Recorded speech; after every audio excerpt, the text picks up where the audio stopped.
Welcome to the Masters in Motion podcast, where we empower Masters athletes to reach their full potential. Join us as we delve into the world of CrossFit and showcase the strength, resilience, and determination of Masters athletes because we love this sport. I'm Jason Grubb. I'm here with Rick Stevenson. This is episode number 24. Hey, Rick. How are you? Doing well, Jason. Another week passes by, and here we go again. We had really fun weekends, both you and I, this week. For me, I had the wedding of my son, 22-year-old son, who I was able to go backpacking with a week before the wedding. And we just were talking about that before we clicked record. And that was a devastating workout, this backpacking trip. I skipped a day of training. Watch the video. Yeah. Oh my gosh, it was something else. But then had just an amazing wedding weekend this past weekend, and reminded me just how great it is to be able to hang out with family a bit. Friday night rehearsal, dinner, Saturday wedding, Sunday brunch, and then Sunday afternoon training session, because I didn't train on Saturday because I'm insane, and that's just what we do on Games training season. And you had a wedding this weekend as well. We had we coordinate weddings from Denver to Cleveland. Weddings could only have happened on July 15th, so it worked out perfectly. Yeah, nice family wedding. Niece got married and had an adventure the night before, and that rescued my daughter from New York, missing flights, canceled flights, drove through the night to get her and back so we can make the 1:00 wedding, and all was well. Good to see family and a good time. And I'll tell you, training Sunday did not feel real good, as I told you before. Yeah. And that was no alcohol. That was nothing. It was just body worn out. Well, when you pull an all-nighter as like a teenager, or like, studying in college or something, like somehow you function. And I don't remember feeling like garbage, but I know that if I get even less than like 6 hours of sleep, just on accident, something happens. I am a walking corpse, and I should not be training the next day. And yeah, by Sunday, you were in a sleep deficit for sure. Absolutely. I'm glad I don't wear a Whoop anymore, because I would not have liked to have seen the data on that one. No, you were deep in the red multiple days in a row. Depressed me. Well, let's jump into the news, and then we are going to take some listener questions today. It's always fun to grab some listener questions from Instagram. We have some from a previous time you posted on Instagram, and also a couple of new questions from a post on Instagram today. So we'll answer a few questions that came up from the listeners. We appreciate those that submitted questions. We love good content like that. I mean, we think we know what we want to talk about, or we think we know what's interesting because it's interesting to us. But every once in a while, listener questions will bring something up. We're like, such a great idea. Or I've been asked this 100 times individually. Let's go ahead and announce this on a podcast. But before we jump into listener questions, let's talk about the news. What do you got? We could start with the announcement from CrossFit that athletes this year will be doing, as they said in their words, a version of Helen at the Games for you in just a few short weeks. And that got back to if you remember, type of deal that Games programming has almost always included some type of a girl workout. In some years, it's been multiple girls. It's been versions of, and if you remember last year, it was Elevated Elizabeth, and then the elite individuals did Jackie Pro to finish things up at the end. So there's always a tweak. And this year it was just called a version of. So we'll let you just continue to think about that. And knowing that if you roll through the history of the Games, it's really interesting to look back and see how many they've touched and at what versions. Everything from Amanda to beefed up Amanda to Nancy and Naughty Nancy. And in the year of 2020, I forgot, the online part of the Games, before they cut them down to 5 men and 5 women, they had a version of a girl workout for they did Friendly 4 Fran of the 6. Friendly Fran and Nasty Nancy or something like that. Friendly Fran, Nasty Nancy, Awful Annie, and maybe that was and Damn Diane. Damn Diane was the other one. Yep. So luckily it was the individuals tackling those tests. So. Well, I think it demonstrates the richness of the sport. When Glassman founded the sport, he just decided to name these handful of benchmark workouts after females or with female names for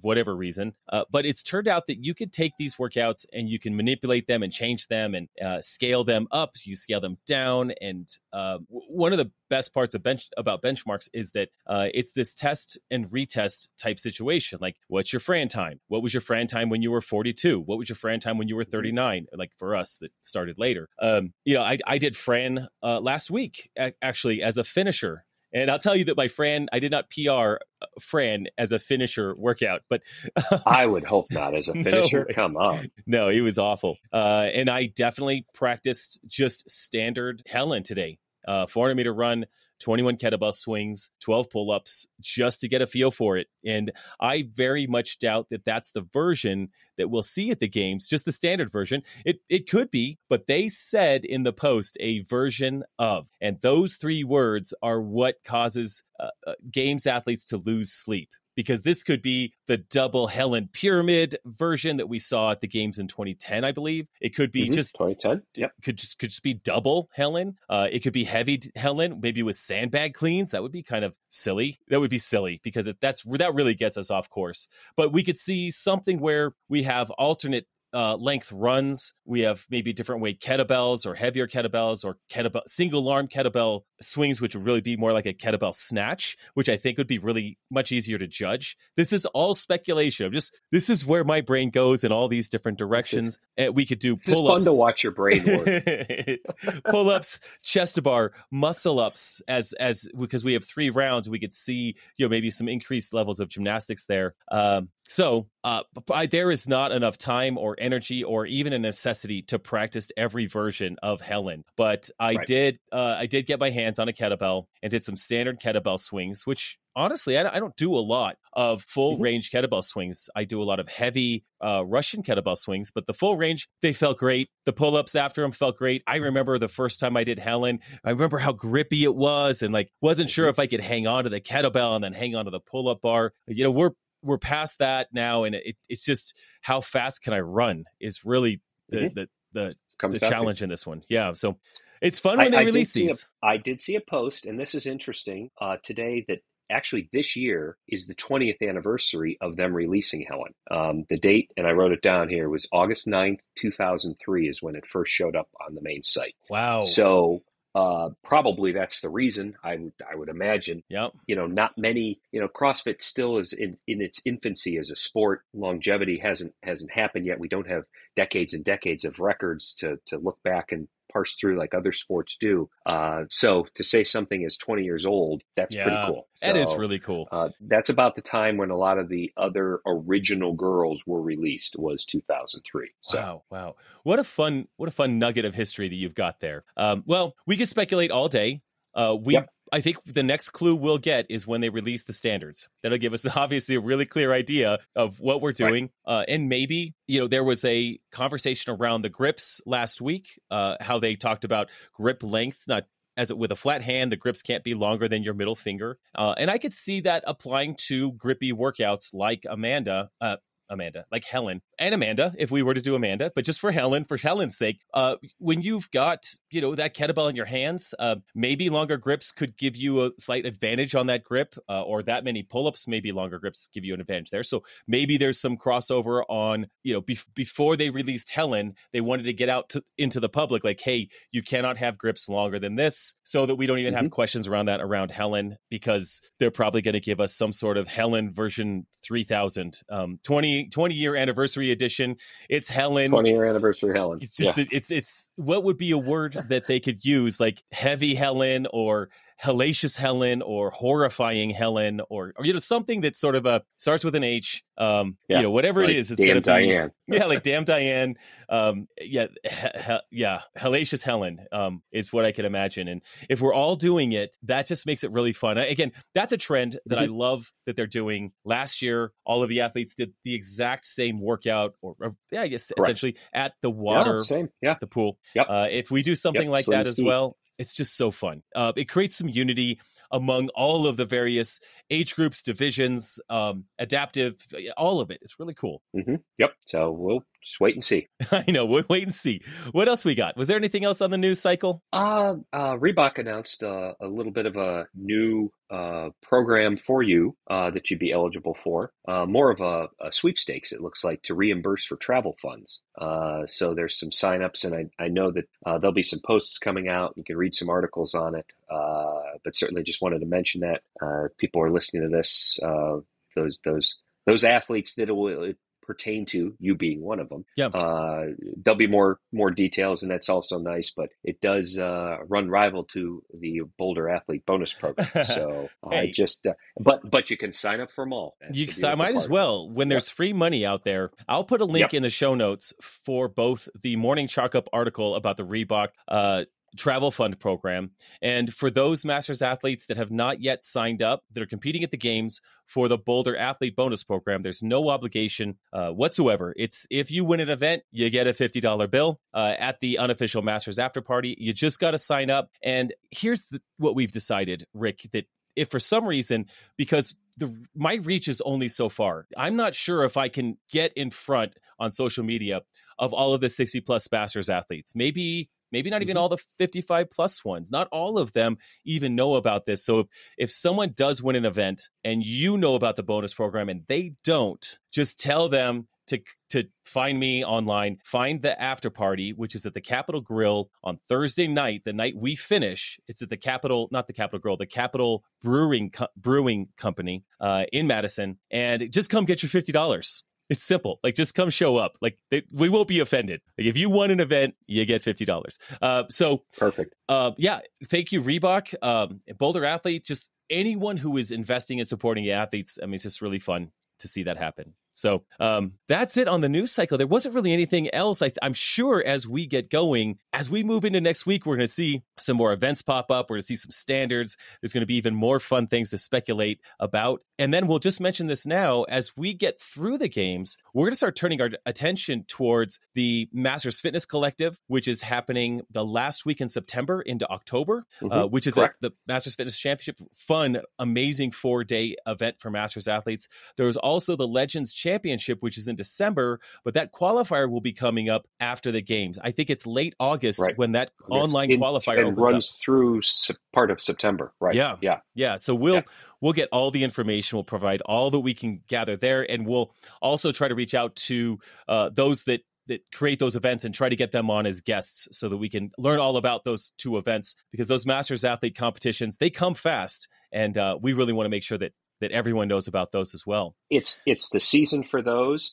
And one other thing that we don't have a lot of information on, and I think that was by design until after the games, was the Wadapalooza West Coast that was announced. It'll be I heard an interview, the regular fitness festival type of atmosphere, but what does that mean for those of us over 35 wanting to compete? Details to follow. I mean, if it's as narrow as a field as Miami is turning out to be in 2024, we'll see. But it'll be at Huntington Beach. Fantastic setting if you've ever been there. It rivals Miami, and I think in some ways, I think it's almost prettier than Miami out there. But and it's a lot closer to CrossFit's roots, and I think that's a driving force there. But that'll be on Masters radar as well. So we'll keep people as updated as we can. Absolutely. Well, let's jump into listener questions. We had the first question I decided we'd pull up here is a really simple question. Dan McPhee asked this question on Instagram. He says, 1 training session per day versus 2 training sessions per day. What are your thoughts on 1 training session versus 2 training sessions? I know you've done both. I've done both. You want to take a crack at this first? I'll say yes, and it depends on where you're at along in your journey. For the athlete that is a Masters athlete that is moving well, maybe a little competitive, might do some local competitions around the area, I think staying healthy and you can achieve a great level of fitness with 1 session a day.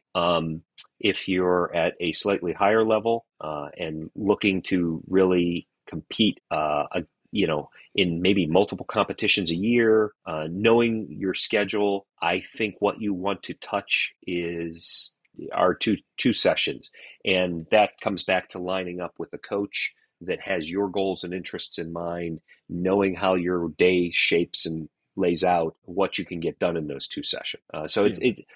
Dan, it's really where you are at in your fitness journey. Yeah, and I'll take it from the perspective of you're on that path of like, I want to be the elite Masters athlete. I'm not going to touch on, you already touched on where you're at, but if you are at that point where you need to have increased volume in order to compete at the highest level, I strongly believe in the idea of being really smart and intelligent about the volume of training that you do. So I believe 2 sessions can really help manage volume. So if you are able to get that early morning session in or mid-morning session, or create a schedule where it allows that, you're able to pack in a tremendous amount of fitness in maybe a 2-hour first session. Then you get to eat, rest, have a shake, recover. This afternoon, honestly, I did work on the couch, and I did 2 hours of Normatec compression cycles on my legs while I had my laptop on my lap, just getting work done in order to recover and be ready for a second session this afternoon. So I'm really able to get, 1.5 to 2 times the amount of volume in one day when I separate those sessions. There are times when I am pressed for time and I've got to drop down to that single mega session, and the training is not as good, and I'd rather not try to slog my way through a long session that's just going to crush me, and I'm not actually going to be giving high levels of effort towards the end of that mega session. So if you have the budget, if you have the capacity at this point to have that volume, and you can organize your schedule for that, 100%. It's really great to have 2 sessions and to be able to really recover, fuel up, and be ready for that second session. Let's see. Another question from our listeners. This is great. Kevin McGatt. This is a very random process, as you can tell. It's so random. It's so random.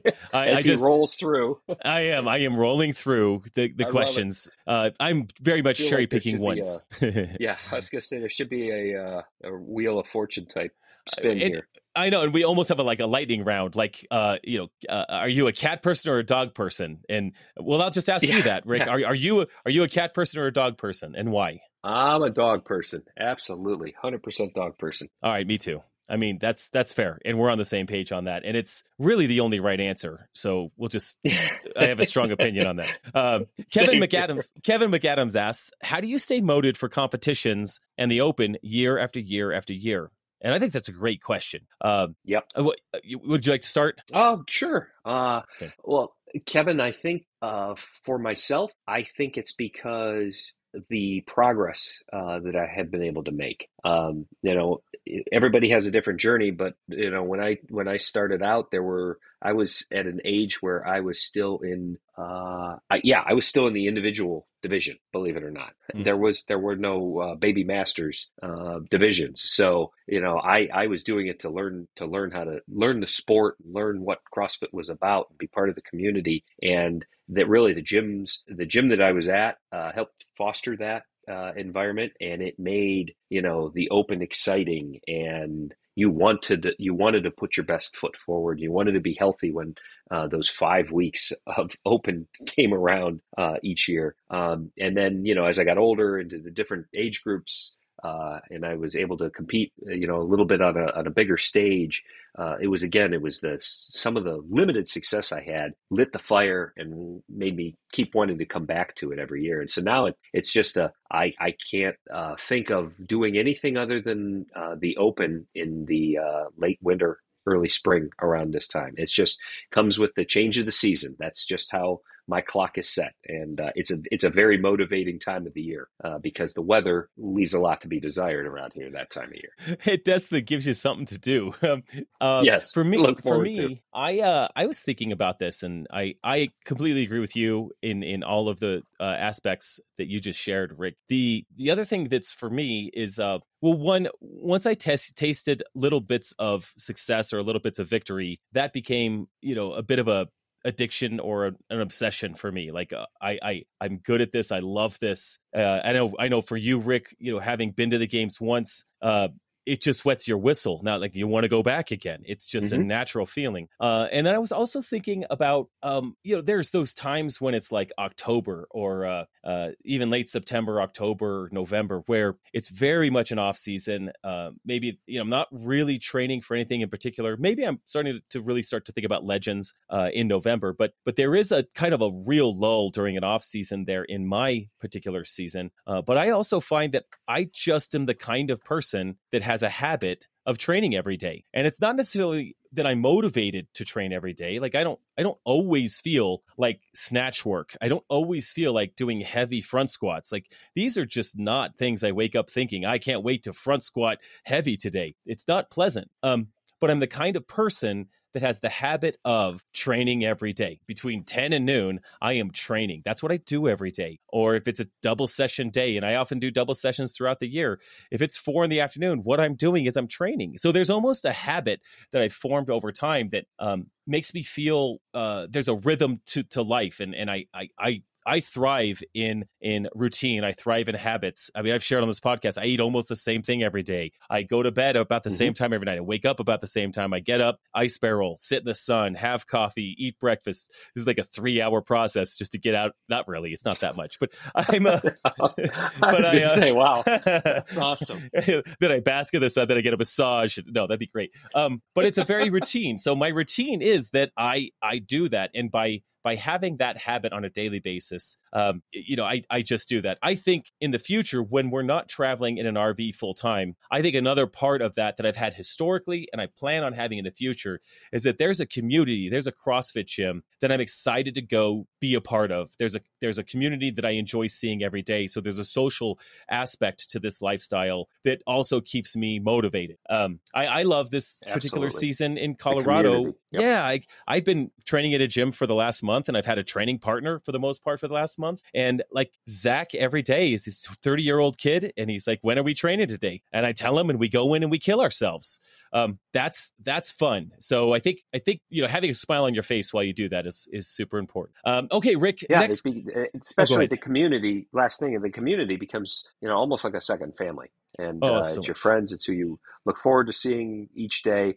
And it's shared suffering that we've often talked about. The magic of CrossFit, and not to be stealing their lines or anything like that, but the magic of it centers greatly around the community aspect of it. So really does. 100% look forward to that. Next question. What do you have for another one here? Yeah, Your random question selector. Here we go. What comes up now is if you only had to have a Concept 2 cardio machine, which would it be? Rower, bike, or ski? I'll take a shot at this one first. I was going to say, you need to lead off on this one. Oh, it's really tough. And this is one of those where I get this asked all the time. Probably once a week, this question shows up in my Instagram messages. So I think what's best for overall fitness of those 3 machines is probably the rower. If I only had one, I'd probably want the Concept 2 rower. And that's just me. For me, I get a tremendous stimulus from the rower. Like nothing can put me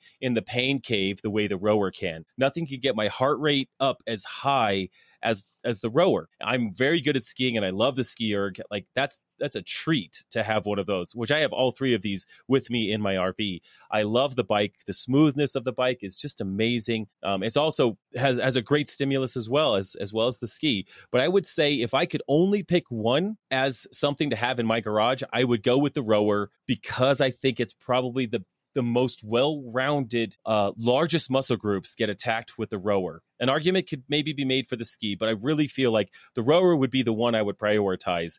And then I would highly recommend getting all of them so you don't even have to make the decision. But the rower first. That's my take. How about you? Okay. Well, just to avoid having to agree on everything, which, the first piece of equipment that I had was a rower, just because it's what we would see in the open. It's what most CrossFit affiliates first had in terms of machines. And I agree with your points, but preparing you for those near-death experiences, I think you have to go with the bike, especially the new Rogue Echo bike. Not so new anymore, but most of us started out with the Assault bike, and when you look at it now and how little it is, I guess is maybe a way to describe it compared to the tank-like feel of the Echo bike.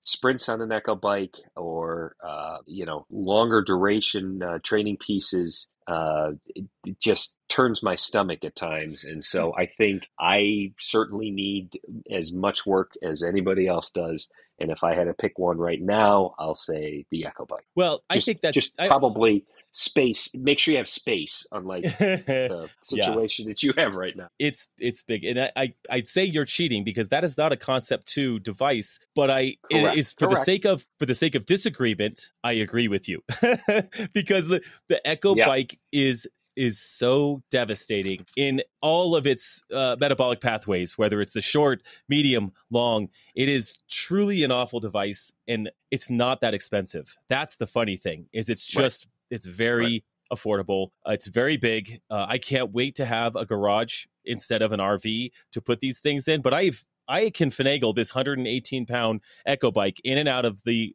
garage by myself in this thing. I am fit enough to do that, and that's wonderful. But boy, I mean, last night, I will say that I did 5 rounds of a 200-meter sprint into 15-calorie Echo Bike with a 1-to-1 work rest. 2-to-1, I'm sorry, 2-to-1 work rest. And it was so awful, so absolutely awful, that again, it makes me grateful that I picked up this stupid Echo Bike, and I too highly recommend it. Correct. And if we could throw a fourth option in there, you got to get the Echo Bike. All right, Rick. You're right. Not a C2 bike. You're right. And I was mistaken on that. And that's great for having it and being able to just kind of, if you're lucky enough to have one at home, you can literally watch a movie in front of it if you're doing a zone 2 piece. And just go to town. But for the full body, I think training, I think you need the Echo Bike, or back to C2, you need a rower.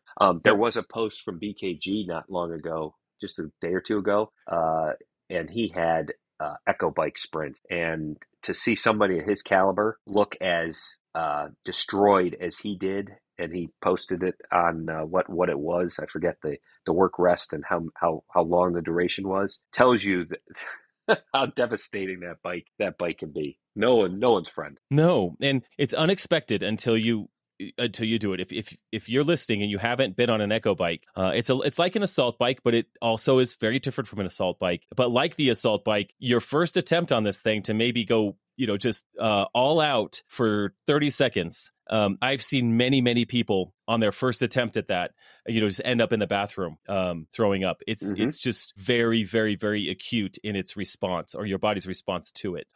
Okay, so I've got a question here that I think it'll be our last question, and then we'll go into our picks of the week. But I think it's an interesting one because, again, a lot of people have questions about knee sleeves.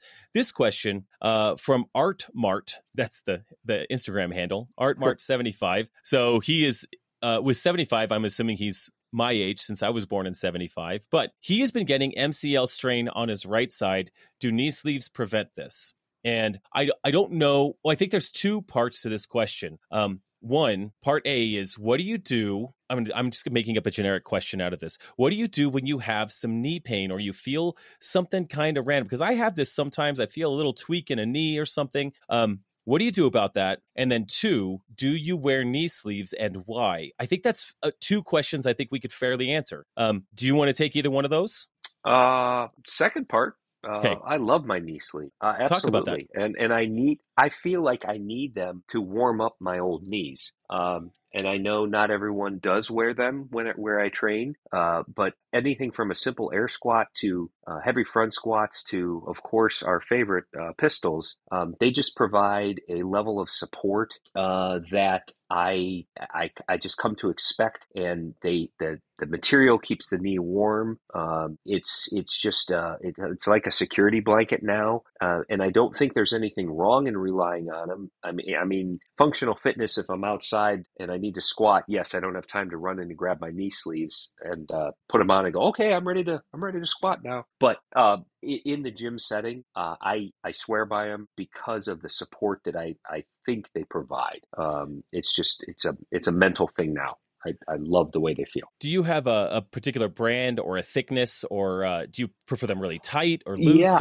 Yeah, I use a Rogue brand, and they are 5 millimeter, I believe. Okay. Yes, okay. 5. So I've heard a strong argument for keeping the knees warm, in particular for knee sleeves. That is something that even Squat University has mentioned about knee sleeves. For me, I I'm not a knee sleeve guy. I stopped knee sleeves a few years ago, and I think I forgot to wear them one day, and I just decided, well, I'm not going to deal with these stinky things every day anymore. So I stopped wearing them on a daily basis, but I will wear knee sleeves for walking lunges to protect my kneecaps. I don't know, I have the most sensitive kneecaps, and I just don't want those kneecaps touching anything. So if I could Hmm. wear padded, like construction pads on my knees to do walking lunges, I could lunge all day. But I wear knee sleeves when I lunge. But I am not a knee sleeve guy. So I think there's validity for wearing knee sleeves, particularly especially around that bit of support, something that's familiar, and keeping that knee warm between sets in particular. And I've heard a lot of arguments for that. On the other hand, there are tremendous pressures, and this is just an opinion, and I'm not countering the idea of wearing knee sleeves, but there are tremendous Hmm. pressures when we squat or when we pivot that the neoprene is not necessarily going to prevent significant injury if we are in a compromised position. So if we have Absolutely. Yep. improper squat technique, if our knees cave in, if we're trying to go for protection from an MCL or ACL tear, and a knee sleeve is not going to do that. I've also found that when I am wearing knee sleeves, there's some subtle reminders and feedback that the knee sleeve gives that reminds me to pull my knees wider, make sure that my knees are tracking over my toes, those kinds of things. But so to answer Art's question on an MCL strain, knee sleeves probably won't provide enough support if there's really an MCL issue here. There's probably some movement Correct. patterns that are a problem that are causing that MCL to be angry. And one of the things that I used to, or that I believe, and I think I picked this up from Kelly Starrett, is whenever you have a joint that is acting up, it's fussy, it's got some pain to it, you want to go upstream and downstream and see if you can't loosen up the muscle fascia in those muscle groups above, let's just call that the knee, above the knee, in the quadriceps and the hamstrings, below the knee, in the calves, maybe even all the way down into the foot. Because oftentimes it might be, something that's a very tight muscle, something that's really bound up, that might be actually causing an inappropriate pressure on the knee, causing the knee to move in a way that's irregular. And it's just more about a tight muscle or bound up fascia. Now I'm talking about words I don't understand completely, but I will just say that things Sounds things that good. it sounds good. I mean, bound up fascia, whatever that is. But what I found is, like, if I do a good amount of mobility work on my calves, ankles, feet, even my quadricep and my hamstring, whether I'm foam rolling, I'm using a massage gun, doing some dynamic stretching, any of those things can help loosen up those muscles to release some of the tension on that knee. And that's about as far as I know. And again, when it will also come down to movement patterns. Like if you have a poor movement pattern, either on a run or the way you walk or the way you squat or lunge, you could be creating some undue strain on that particular that MCL. So I think it's a fair Absolutely. approach to that question. It's really two things: knee sleeves, and are they beneficial? And what do you do when you've got a grumpy joint? And I think those are some fair Yep. answers, right? Yeah, God forbid you have those. But I know. as we all are getting older, they flare up more often than not. Heck yeah, they do. I would love to say that I don't have any of those flare ups, but I do. I do. So Yep. let's move on to picks or tips of the week. And I know that you mentioned Sure. one, and this is kind of fun because I just talked about my 3 hour morning routine, but you have a quicker morning Hmm. routine to get to the gym, and that has to do with your pick of the week or Absolutely. tip of the week. Yep. Yeah. It's just more tip of the week because I know you put out a YouTube video on everything that you use in terms of supplements, which I know was well received, gets a lot of attention, and probably elicits a number of questions after the fact that you're still probably answering. But for me, I train earlier in the morning than you do, and I have a very tight window between from getting up and then getting to the gym. But again, if I'm pushing myself in any type of activity first thing in the morning on an empty stomach, it just has not agreed with me in the past. So I need to have something small, light, but I need to eat something before. Could be a piece of fruit, maybe a piece of toast with some peanut butter on it. It's not too much that's not digested well enough by the time that I'm really rolling. But again, this is the routines that we touched on in the past that we all have to make for ourselves.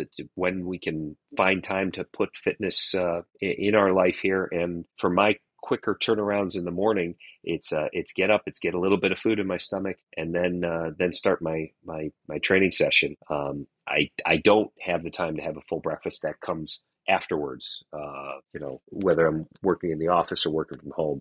So that's my tip, that if you are constrained on time and your stomach allows you, and it's been agreeable to you, by all means, make sure you get some calories in, get something in the stomach to help power you along as best you can. Absolutely. It's so important to generally, especially if you're doing 2 sessions, as you often do, to fuel your sessions.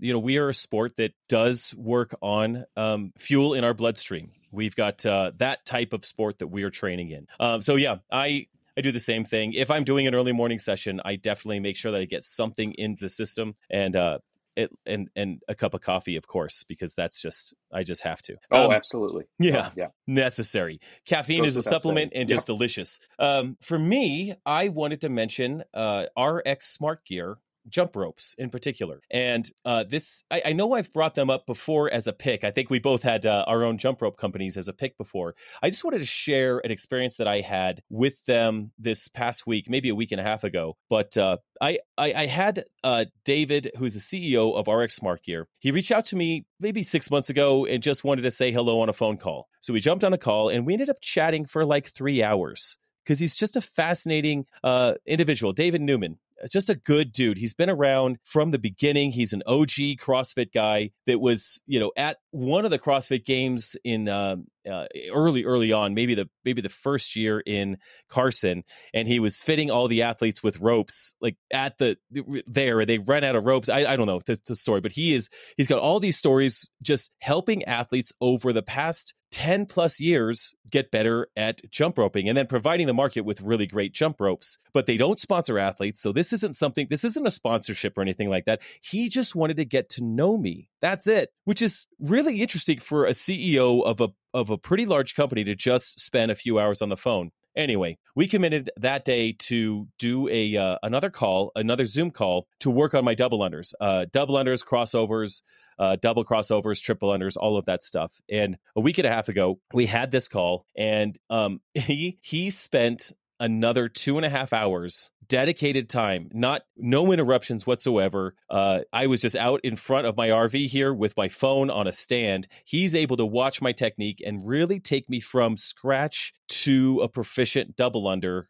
and double crossover athlete. I don't know what I could do them now, whereas before I couldn't do double crossovers. But I don't know a lot of companies that will just dedicate that amount of time to individual athletes. I'm pretty sure the morning that he did the call with me, he was up at 6 a.m. that morning doing an international call with another Games athlete, and her fiance, I believe, is also a Games athlete overseas. So he spent 3 hours with them, immediately rolled into 2.5 hours with me. And I just think that's 5.5 hours of dedicated time to teach 3 people how to jump rope more efficiently. And all I wanted to say is just that's a great, I don't know. It's amazing effort from one entrepreneur to another entrepreneur. He is excelling in that role, and I'm absolutely blown away. And I will shout out, I use their gear. I do like the RX Smart Gear jump ropes, all of them. I have about 8 different variations, and they're all great. And prior to working with RX Smart Gear, all of my jump ropes were way too long. So I am now properly fitted for the most efficient jump ropes I've ever done. So 47 years old, 10 years in CrossFit, I've finally learned how to properly do double unders. Thank you, David Newman at RX Smart Gear, for helping me with that. Really great company. I think you go to rxsmartgear.com and see everything they do. They innovate on all kinds of different things, but their jump ropes are their signature product. I think it's telling that most athletes, probably and myself included, jump with a rope that's too long. And yes, the most efficient jumpers, it's scary to think. For me, it's scary to think how short my rope should be compared to what it actually is. But again, it's the off season. that's what you tweak for me time. right now. I'll tell you that I used to jump with a 9-foot rope. They sent me an 8'6" rope based on my height, and I couldn't do it. I couldn't even jump on the rope. It just wouldn't work. I would trip every other rope. And then when I was on the call with David, he actually got me fitted specifically with the rope he had sent me. And then we measured it afterwards, and I think it was 8'4". So I was actually 2 inches shorter than the shortest rope they sent me. And given the technique that he taught me, I was doing double crossovers with a rope that was the shortest rope I've ever jumped on. So it is a testament to proper form, proper technique, and really, honestly, really great cues. He gave me some cues that were amazing. Here's one. I'm going to share this cue. He'd be fine if I share this. You want to hold the jump rope with a clean grip, not a snatch grip. Think about the width of your hands on a snatch versus the width of your hands on a clean. That's where you want to hold the rope. Now, obviously, your hands are supinated. You're not holding it like a clean. You're holding it like a supinated clean. Palms facing out, but that's the width you want to be thinking. So next time you're doing double unders, Rick, like tomorrow, think about. Well, that was this morning. I should have heard your technique this morning. Yeah. You've got the snatch grip, which is my typical technique, arms as wide as the snatch grip. But if you keep those more like a clean grip, which was just a nice cue for me, like, get my arms into a clean width position, as if I'm gripping a barbell, with my hands facing forward, obviously, palms facing forward. Gotcha. It was just such a good cue. I was like, I can't believe I've never heard that. How have I never heard that? Maybe you've heard it. Maybe everyone listening has heard it, but it was new to me, and I was blown away. And I love a good cue all day long. Absolutely, swing cues for me for golf. We'll do that. Well, Rick, we've come to the end of our show. We've got 2 weeks of the CrossFit Games. So much fun coming. But literally 2 weeks from now, we'll figure out if we can have a show. I'll be competing. I know you'll be at home, but we'll see if we do a show in 2 weeks. We'll definitely be on next week, probably on the week of the games. If not, just after the Masters finish the games, we might do an episode. We'll figure out our schedule that week, but we'll definitely have a recap. And then after the games, we'll have even more fun things to talk about, and all that's coming up in the fall. So looking forward to it. Yep. All right, guys. Thanks for listening to the Masters in Motion podcast. If you found this episode to be helpful, we'd be so grateful. Like 45 plus of you have already, to take a moment to leave us a 5-star rating on Apple Podcasts or your preferred podcast app. Your support helps us reach more listeners and grow our Masters community. Until next time, get bolder, not older. See ya.